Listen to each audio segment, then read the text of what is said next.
அனைவருக்கும் வணக்கம். என் லைஃப்பில் இந்த மாதிரி ஒரு பெயின்ஃபுல்லான ஒரு சுச்சுவேஷனை நான் ஃபேஸ் பண்ணதே கிடையாது.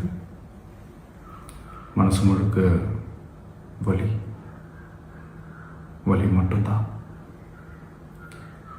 இந்த சுற்றுப்பயணத்தில் என்னென்ன மக்கள் பார்க்க வராங்க, அதுக்கு ஒரே ஒரு காரணம் தான், அவங்க என் மேலே வச்சிருக்கிற அன்பும் பாசம். அந்த அன்புக்கும் பாசத்துக்கும் நான் எப்பவும் கடமைப்பட்டிருக்கிறேன். அதனால தான் இந்த சுற்றுப்பயணத்தில் மற்ற எல்லா விஷயங்களையும் தாண்டி மக்களுடைய சேஃப்டி, அதில் எந்த காம்ப்ரமைஸும் பண்ணிடக்கூடாதுன்றதுக்காக தான் அது என் மனசில் ரொம்ப ஆழமாக இருக்கும் அந்த எண்ணம். அதனால தான் இந்த அரசியல் காரணங்கள் எல்லாத்தையும் தவிர்த்துட்டு ஒதுக்கி வச்சுட்டு மக்களுடைய சேஃப்டி மட்டும் மைண்டில் வச்சுக்கிட்டு அதுக்கான இடங்களை சூஸ் பண்ணுறது, அதுக்கான இடங்களை பார்த்து பெர்மிஷன் கேட்குறது, போலீஸ் டிபார்ட்மெண்ட்டில் அதை ரிக்வெஸ்ட் பண்ணி கேட்போம். ஆனால் நடக்கக்கூடாதது நடந்துருச்சு. நானும் மனுஷன் தானே. அந்த நேரத்தில் அத்தனை பேர் பாதிக்கப்பட்டு இருக்கும்போது எப்படி அந்த ஊரை விட்டுட்டு என்னால் கிளம்பி வர முடியும்?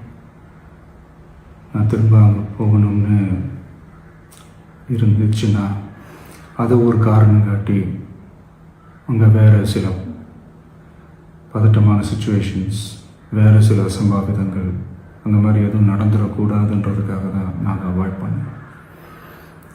இந்த நேரத்தில் சொந்தங்களை இழந்து தவிக்கிற அத்தனை குடும்பங்களுக்கும் என்னுடைய ஆழ்ந்த இரங்கலை தெரிவிச்சுக்கிறேன். எனக்கு தெரியும், என்ன சொன்னாலும் இது ஈடையாகாதுன்னு எனக்கு தெரியும்.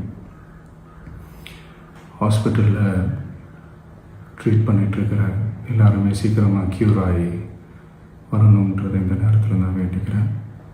கூடிய சீக்கிரமே உங்கள் எல்லாரையும் நான் சந்திக்கிறேன். இந்த நேரத்தில் எங்களுடைய வலிகளை, எங்களுடைய நிலைமையை புரிஞ்சுக்கிட்டு எங்களுக்காக பேசின அரசியல் கட்சிகளை சார்ந்த நண்பர்கள், தலைவர்கள் அனைவருக்கும் என்னுடைய நன்றியை தெரிவிச்சுக்கிறேன். கிட்டத்தட்ட ஒரு 5 மாவட்டத்துக்கு பிரச்சாரத்துக்கு போனோம். இந்த மாதிரி எதுவுமே நடக்கல. ஆனால் கரூரில் மட்டும் ஏன் எப்படி நடக்குது, எப்படி நடக்குது? மக்களுக்கு எல்லா உண்மையும் தெரியும். மக்கள் எல்லாத்தையும் பார்த்துக்கிட்டு இருக்கிறாங்க.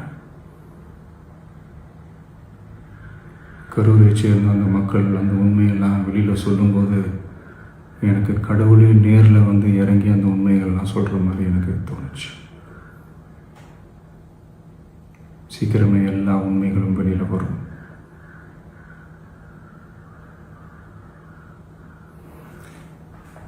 எங்களுக்கு தரப்பட்ட இடத்துல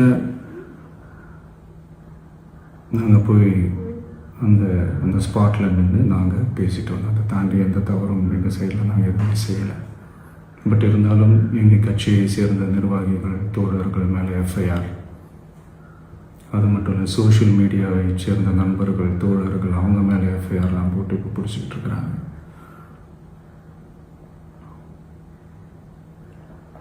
சிஎம் சார், உங்களுக்கு ஏதாவது இந்த பழி வாங்கணும் அப்படின்ற எண்ணம் ஏதாவது இருந்துச்சுன்னா என்ன வேணாலும் பண்ணுங்க. அவங்க மேலே கை வைக்காதீங்க. நான் ஒன்று வீட்டில் இருப்பேன், இல்லை நான் ஆஃபீஸில் இருப்பேன். என்ன வேணாலும் செய்யுங்க. நண்பர்களே, தோழர்களே,